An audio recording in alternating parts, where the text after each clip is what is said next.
Salut à tous, bienvenue à Bangkok. Je suis actuellement en déplacement avec une partie de l'équipe. On est venu à Bangkok ici pour bosser, pour changer un peu d'air et pour aussi rencontrer quelques entrepreneurs. Donc là, du coup, je suis dans l'appart que j'ai loué, qui est d'ailleurs très beau. Attendez, je vais vous faire un petit tour avant de démarrer le sujet de cette vidéo. On est au 29e étage, donc ça peut donner un peu le vertige, si vous voyez. Mais par contre, ce qui est bien quand tu es au 29e, c'est que tu as vraiment une super vue. Alors, s'il veut bien faire le focus sur autre chose que la vitre, voilà. Tu as vraiment une super vue. Et du coup, ce que je fais, c'est que je bosse ici. Alors, ce n'est pas le meilleur endroit vraiment pour bosser. La raison pour laquelle aussi on est allé en Thaïlande, c'est parce que je voulais voir si je pouvais travailler même en déplacement. Donc, en gros, je me suis fait mon petit setup ici. J'ai mon ordi qui est là, ici. Je me pose là. Voilà, en gros, il y a la cuisine qui est là-bas et voilà, donc c'est petit. Là-bas, il y a la chambre, là. Et on a une autre vue ici. On a une autre vue ici sur Bangkok. Alors Bangkok, en ce moment, on est en plein octobre. Donc, ce n'est pas la meilleure période au niveau de la météo à Bangkok. Par contre, c'est une bonne période pour la température parce qu'il ne fait pas très chaud, même si bien sûr il fait tout le temps chaud à Bangkok, hein. Mais c'est une bonne période pour la température, donc c'est sympa. Ce que je vais faire là, c'est que je voulais vous faire cette vidéo qui est pour moi un peu dans le même format que l'autre vidéo que j'avais fait où je parlais de ma motivation. Je voulais vous parler de différents sujets en fait qui me plaisent et je vais faire cette vidéo. C'est peut-être je ne sais pas encore ce que je vais faire parce que suite à la vidéo sur la motivation que je vous avais faite, j'ai plus envie de me forcer à faire du contenu que j'ai pas forcément envie de faire. Et j'ai envie de faire du contenu vraiment parce que j'ai envie de créer ce contenu-là. Donc là, j'avais envie vraiment de faire cette vidéo parce que c'est un sujet qui m'intéressait vraiment, dont j'avais envie vraiment de vous parler, qui est totalement d'actualité puisque dans le fait que je dépense beaucoup d'argent, il y avait aussi ce voyage ici en Thaïlande que j'ai payé il y a un petit moment, qui m'a coûté quand même un certain prix. Et en fait, ce voyage en Thaïlande fait partie aussi des choses dans lesquelles j'ai dépensé beaucoup d'argent cette année et qui en partie m'ont un peu frustré. Donc ce que je vais faire, c'est que dans cette vidéo, je voulais aussi mélanger un petit peu le sujet de cette vidéo avec l'endroit dans lequel je suis, ici en Thaïlande, à Bangkok. Je suis à Sukhumvit, si vous connaissez un petit peu Bangkok. Et en fait, ce que je vais faire, c'est qu'après, je vais aller à la salle pour tout simplement bien démarrer ma journée. Il est à peu près 10 heures là. Donc, je fais cette vidéo. Ensuite, je vais à la salle. Puis, j'ai un rendez-vous avec une personne de l'équipe. Et ensuite, repas avec un entrepreneur à midi. Donc, ça va être cool. On va pouvoir échanger ensemble. On va pouvoir parler business. Donc, ça va être sympa. Alors, pourquoi je voulais vous faire cette vidéo? Parce que en fait, pour vous expliquer aussi par rapport à ce format-là et pourquoi il me plaît autant, il y a des personnes qui aujourd'hui, ils vont réfléchir avant de parler. Et en tout cas, c'est vraiment ce que j'ai pu voir, c'est les deux types de profils. Il y a les personnes qui vont réfléchir avant de parler et il y a les personnes qui parlent pour réfléchir. C'est-à-dire qu'en parlant, ça vous permet d'avoir des idées, ça vous permet de structurer un petit peu votre pensée. Et c'est en parlant et en vous exprimant en fait que vous avez plein d'idées. Et c'est pour ça que moi, généralement, ce que je fais, c'est que quand je suis un petit peu perdu, j'aime beaucoup tout simplement parler à Monica, mais juste parler en fait, et elle m'écoute et en fait en parlant, je vais avoir plein d'idées qui vont arriver. Je me suis dit en fait que ce format pouvait être super aussi pour ça parce que même si vous n'êtes pas une vraie personne quand je vous ai en face de moi, j'ai une caméra en face de moi, en fait, indirectement, j'arrive aussi quand même à me connecter à vous quand je fais des vidéos parce que je vois aussi votre retour. La dernière vidéo que j'ai faite, franchement, c'était ouf les retours qu'on a eus, les commentaires que vous m'avez mis, c'était juste incroyable. Et en vous parlant comme ça, j'ai vraiment l'impression que ça m'aide aussi à réfléchir et à structurer mes idées. Et je fais aussi ce format-là pour ça, parce que ça me permet de mieux réfléchir en fait à ma situation et aux différentes choses que j'ai envie de faire aussi dans ma propre vie, entre guillemets. Alors, juste pour vous remettre un peu de contexte et pourquoi j'ai voulu faire cette vidéo, j'ai fait le constat que cette année a été probablement l'année dans laquelle j'ai dépensé le plus d'argent. C'est un truc, dans ma personnalité, j'ai toujours eu énormément de mal à dépenser d'argent. Il y a quelques années, quand j'ai démarré, vraiment, je dépensais quasi rien. Et dépenser pour me faire plaisir est quelque chose d'assez difficile en soi. C'est-à-dire que Je suis quelqu'un de très logique et donc si je fais une dépense, c'est d'abord et avant tout parce que cette dépense est utile. Ce qui est assez marrant, c'est que dans le closing, il y a plus ou moins des profils types de personnes. Et dans les profils types, il y a les personnes qu'on va appeler un peu analytiques. Et les personnes analytiques, c'est des personnes qui sont très regardants sur tout un tas de choses. Par exemple, ils vont regarder la matière des habits. S'ils achètent une voiture, ils ne vont pas prendre la voiture la plus brillante, la plus clinquante, la plus chère ou parce que c'est une marque X, mais la plus logique à acheter. Et moi, je suis exactement comme ça. Mais en gros, pour vous expliquer, j'ai toujours eu énormément de mal à dépenser mon argent pour me faire plaisir sans qu'il n'y ait aucun, comment dire, sans qu'il n'y ait aucun sens logique derrière l'achat. On parlait avec des amis récemment quand j'étais encore à Maurice du fait d'acheter une Porsche. Et je leur disais, donc des personnes qui ont une Porsche, donc on a un groupe d'entrepreneurs à Maurice dans lequel il y a plusieurs Porschistes dedans. Et je leur disais, mais c'est quoi la logique derrière le fait d'acheter une Porsche? Est-ce qu'il y a un truc un petit peu logique au fait d'avoir une voiture de sport, etc. Et en fait, clairement, ils m'ont dit non, non, il n'y a rien de logique. En fait. Enfin, je veux dire, si tu cherches une raison logique au fait d'acheter une Porsche, tu n'y arriveras pas. Et en fait, je pense qu'ils ont complètement raison. Et c'est ce qui explique pourquoi, en tout cas aujourd'hui, je n'ai pas envie d'acheter de voiture de sport ou de Porsche.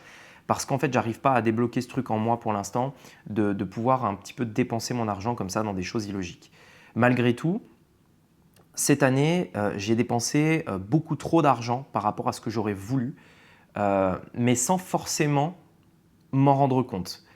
Je pense que c'est bien que je m'en rende compte maintenant pour éviter, en fait de trop divaguer. Mais vous savez, quand j'ai démarré dans l'entrepreneuriat, j'ai eu la chance d'avoir donc des parents qui sont entrepreneurs depuis très longtemps. Et étant entrepreneurs depuis très longtemps, ils ont, au cours de 20-25 ans d'expérience dans l'entrepreneuriat, en fait, ils ont vu des personnes réussir très très vite, donc des personnes qui montaient, qui gagnaient beaucoup d'argent, et ensuite s'effondrer. C'est-à-dire des personnes qui montent, qui gagnent beaucoup d'argent, qui arrivent à un certain niveau de revenu, mais par manque de vision long terme, ils commencent à monter leur niveau de vie. Ils commencent à faire des voyages qui étaient très chers par rapport à ce qu'ils pouvaient se permettre avant. Ils font un crédit pour acheter une voiture, pour acheter une maison, etc. Et en fait, on commence à se retrouver dans une prison dorée où on a monté son niveau de vie. Et maintenant, pour maintenir ce niveau de vie, on est obligé de gagner plus. On a cette pression de devoir gagner plus d'argent pour maintenir un niveau de vie qu'on a atteint, qu'on a gagné. Et le fait d'avoir atteint ce niveau de vie qu'on a atteint et qu'on a gagné nous met la pression au fait de maintenir ce niveau de vie. Et on se retrouve en fait dans un cercle vicieux où à la base on travaillait par exemple pour devenir libre, pour avoir des rêves, pour avoir plus d'argent, etc. On a commencé à la base à travailler pour ça, c'est pour ça qu'on crée un business, c'est pour ça peut-être qu'on veut s'expatrier, etc. Et puis avec le temps, en voulant monter ce niveau de vie, on se retrouve à avoir une pression au fait de le maintenir. Et en fait, moi, j'ai toujours eu, en ayant ce retour d'expérience de mes parents qui ont vu ces gens-là monter très haut et redescendre aussi vite qu'ils sont montés, j'ai toujours eu ce truc en moi de me dire attention, il ne faut pas que tu dépenses trop, il ne faut pas que tu ailles à un niveau de vie trop élevé trop rapidement. Il ne faut pas, en fait, entre guillemets, changer trop ses habitudes et rester simple. Parce que derrière, même si, en gros, je sais que je pourrais toujours aller au niveau supérieur et l'idée, ce n'est pas de se bloquer au fait de dépenser, mais en fait, si un jour, on ne sait pas, si un jour, on venait à avoir une baisse d'activité ou quelque chose change, ou alors juste, j'ai plus la motivation et j'ai plus envie de faire tout ça, eh bien, je pense que je ne veux surtout pas vivre une période de ma vie où je me dis, ça y est, j'ai tellement de charges et j'ai tellement de frais pour maintenir ce lifestyle que je dois bosser et je dois me mettre un coup de ceinture entre guillemets pour me lever le matin afin de maintenir un niveau de vie que j'ai rêvé mais qui aujourd'hui est devenu une prison. Et personnellement, j'ai vraiment pas envie de ça. Indirectement, je peux vous le dire d'expérience que je pense vraiment qu'on peut arriver dans cette situation mais sans s'en rendre compte.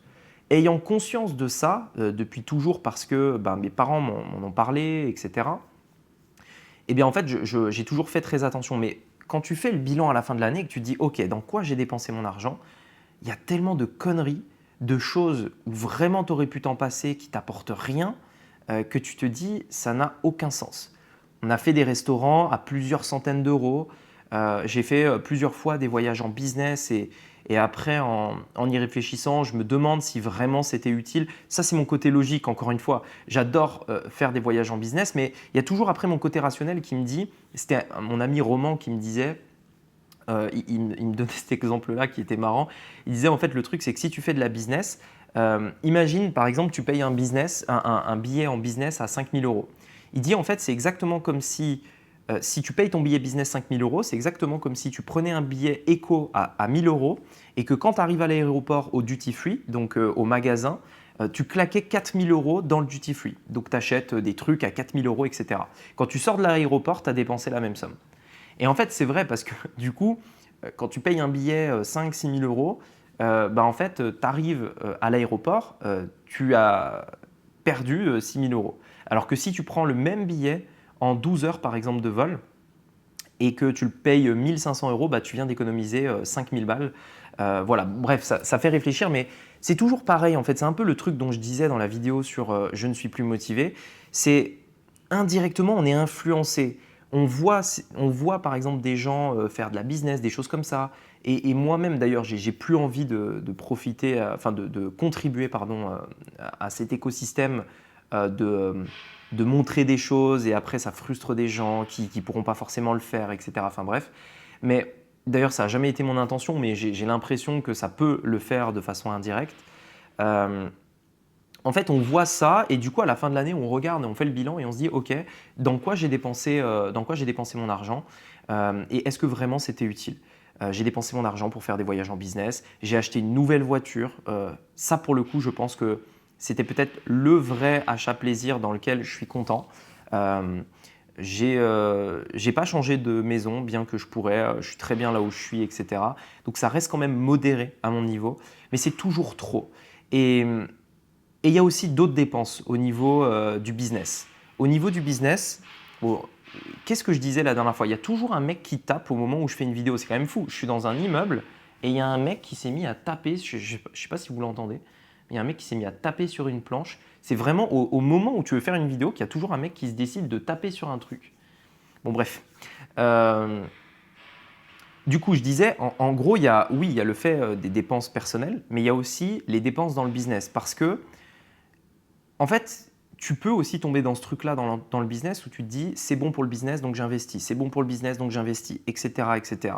Et tu peux vite en fait te retrouver dans un truc où les dépenses sont bonnes pour le business et du coup tu regardes moins aux dépenses et du coup tu regardes moins au profit qui te reste à la fin du mois et du coup tu te retrouves dans la même situation que je disais tout à l'heure. Tu engages des personnes, ces personnes-là il faut les payer tous les mois donc tu as une pression de charges fixes sur tes épaules et tu te retrouves à devoir travailler pour pouvoir continuer de payer les personnes que tu as engagées, pour pouvoir continuer de maintenir le niveau de business que tu avais, etc. Et au final, c'est un petit peu le même principe qu'au niveau des dépenses. Et malgré tout, je ne suis pas tombé dans le fait, ce dont je vous parlais dans la vidéo, le fait de faire des crédits. Aujourd'hui, je n'ai pas de dette, entre guillemets. J'ai un appart en France, mais euh, en l'occurrence, je pourrais le louer, etc. J'ai décidé de ne pas le louer, mais je pourrais le louer. Donc, ce n'est pas réellement, on va dire, un crédit à la consommation ou quelque chose comme ça. Tout ce que j'achète, je le paye cash. Ma voiture, je l'ai payée cash. Quand je fais un voyage, je le paye cash. Tout ce que je fais aujourd'hui, c'est payer cash. Il n'y a pas de dette. Donc ça, déjà, je pense que c'est une règle qui était importante pour moi pour ne pas tomber dans un truc où je me mets dans une prison dorée, je me surendette, je vis au-dessus de mes moyens et après je dois bosser pour contribuer à ce lifestyle que je me suis créé. Donc ça, pour moi, je ne le ferai pas. Je n'ai pas envie de tomber dans ce truc-là. Néanmoins, en fait, ça peut être très stressant pour un entrepreneur et c'est aussi pour vous que je fais cette vidéo. Ça peut être très stressant pour un entrepreneur d'avoir en fait des charges fixes dans son entreprise parce qu'on comprend que pour monter en niveau de business, il faut à un moment donné prendre des risques et pour le coup, on est obligé de le faire et c'est pour ça qu'on est récompensé en tant qu'entrepreneur. On est récompensé par la liberté que l'entrepreneuriat nous apporte, on est récompensé par l'argent bien sûr que ça peut nous apporter, on est récompensé par les responsabilités qu'on va avoir et ce qu'on peut faire aussi, et les personnes qu'on peut impacter. L'opposé de cette récompense, c'est cette prise de risque. Et cette prise de risque, en fait, elle est dans le fait d'avoir une sorte de pression, dans le fait de maintenir une rentabilité tout le temps pour pouvoir payer ses charges fixes. Dans mon cas, par exemple, aujourd'hui, j'ai des salariés, j'ai des personnes dans l'équipe que je dois payer tous les mois. Et en fait, que tu sois rentable ou pas, alors ça, c'est pas, j'ai envie de dire, c'est un faux problème. Dans mon activité, on est rentable, il n'y a pas de souci. Mais que tu sois rentable ou pas, tu as quand même cette pression en fait tout le temps de devoir payer ces personnes, que tu sois rentable ou pas. Donc c'est-à-dire que si à un moment donné l'activité venait à baisser, tu devras quand même payer ces personnes-là. Et eux, ils s'en foutent que tu sois rentable. Ce qu'ils vont vouloir vraiment, à un moment donné, c'est de payer. Et c'est normal. C'est normal parce qu'ils font partie de ton équipe. Mais du coup, cette dépense, tu vas l'augmenter au fur et à mesure que tu vas vouloir scaler. Et en fait, c'est quelque chose qui peut, entre guillemets, te frustrer à court terme parce que ça fait partie de la croissance. Pour croître, il faut dépenser plus. Et à court terme, tu n'as pas le retour sur investissement de ta dépense. C'est vrai à deux étapes. En tout cas, moi, ce que j'ai pu voir, c'est que c'était vrai à deux étapes. C'était vrai quand je me suis lancé. Quand tu te lances, tu dépenses, tu investis, que ce soit en temps ou en argent. Et en fait, tu n'as aucun retour sur investissement au début. Parce que tu te lances, tu démarres, donc tu mets de l'argent sur la table, tu mets du temps sur la table aussi. Et c'est frustrant parce que tu n'as rien. Et après, quand tu as atteint un niveau de revenu, quand tu as atteint un certain niveau dans le business, pour passer au niveau d'après, tu te retrouveras dans la même situation. C'est-à-dire qu'il faudra monter en niveau de dépense, prendre encore plus de risques. Et pendant cette période-là, ça va être stressant et frustrant parce que tu vas dépenser plus et gagner moins juste parce que tu dois passer au niveau d'après. Et en fait, la raison pour laquelle je vous dis tout ça et pourquoi ça me frustre autant, tous ces éléments-là, c'est parce que, au fond, mon objectif, c'est la liberté financière.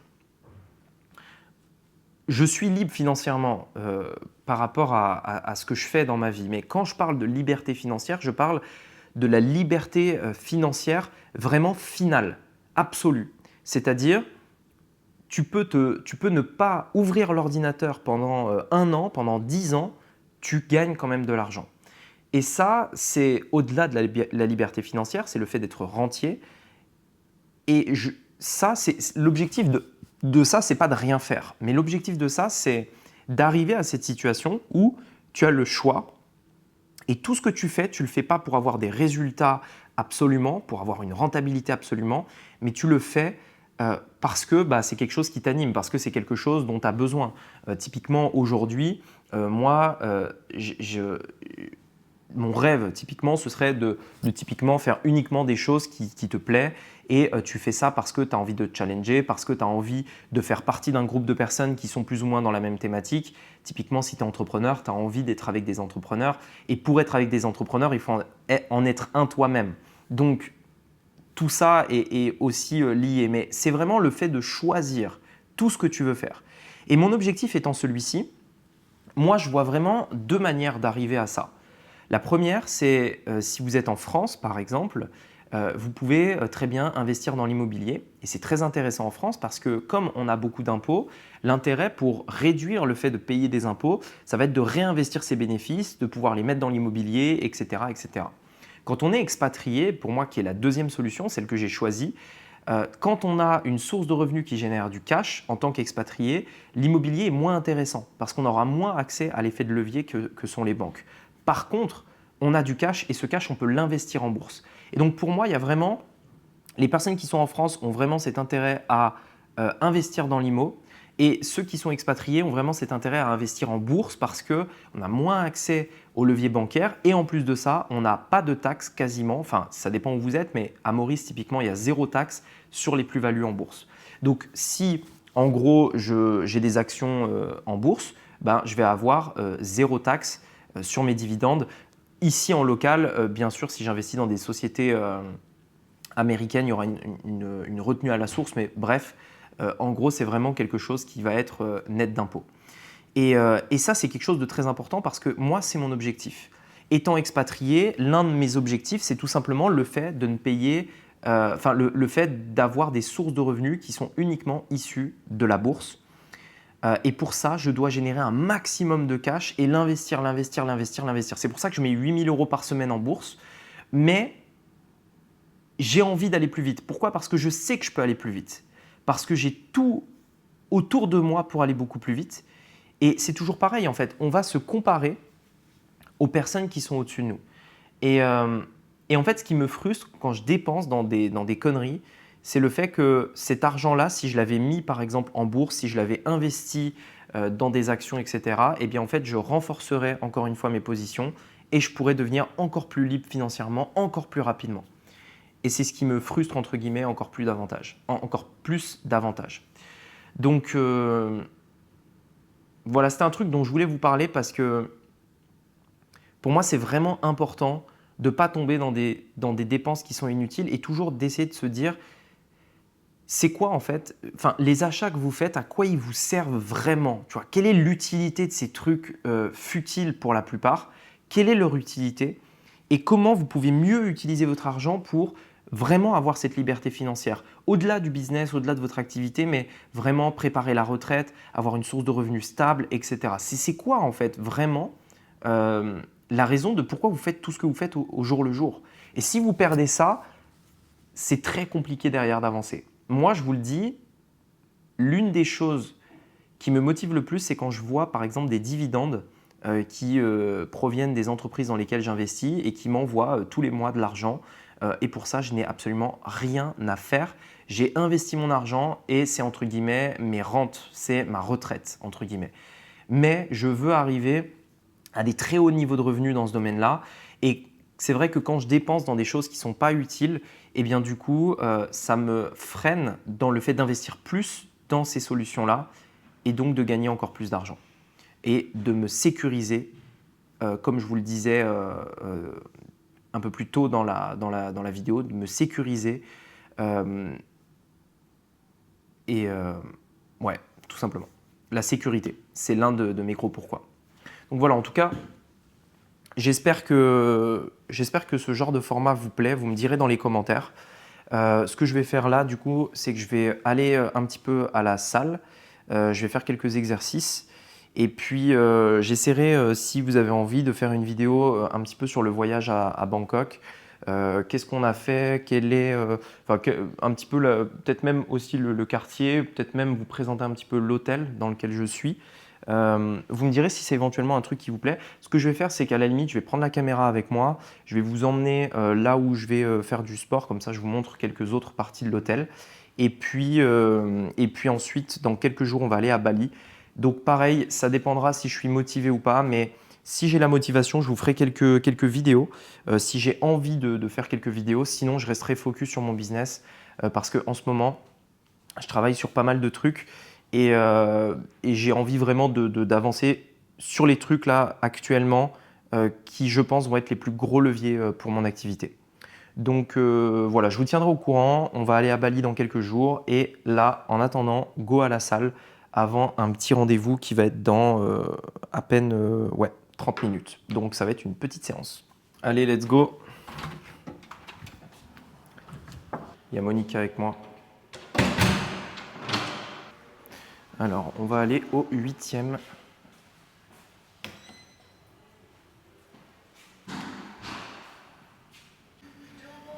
Hop.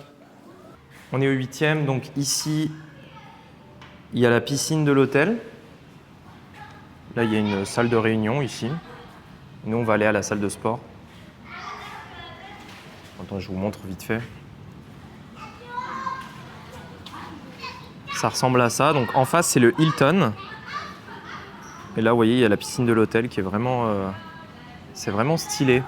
Comme ça, tu peux te baigner un petit peu sur les toits. On est au 8e étage, donc on dirait pas, mais il y a quand même une sacrée hauteur. Ici, ils ont mis une bibliothèque. Bon là, du coup, il fait pas très beau aujourd'hui. Et ouais, voilà, on dirait pas, hein, mais il y a une sacrée hauteur quand même. Voilà, en plein centre de Sukhumvit. Bon allez, je vais à la salle. Alors ici, il y a un endroit aussi pour garder les enfants. Si vous avez des enfants, vous allez dans un hôtel comme ça, vous pouvez les poser. Hop, et la salle. Donc voilà, franchement, il est ultra clean. Avec, pareil, toujours au 8e étage, on a une vue un peu sur Bangkok. Les machines en plus, elles sont neuves. Voilà, puis elle est encore super grande là-bas. Gros son ça.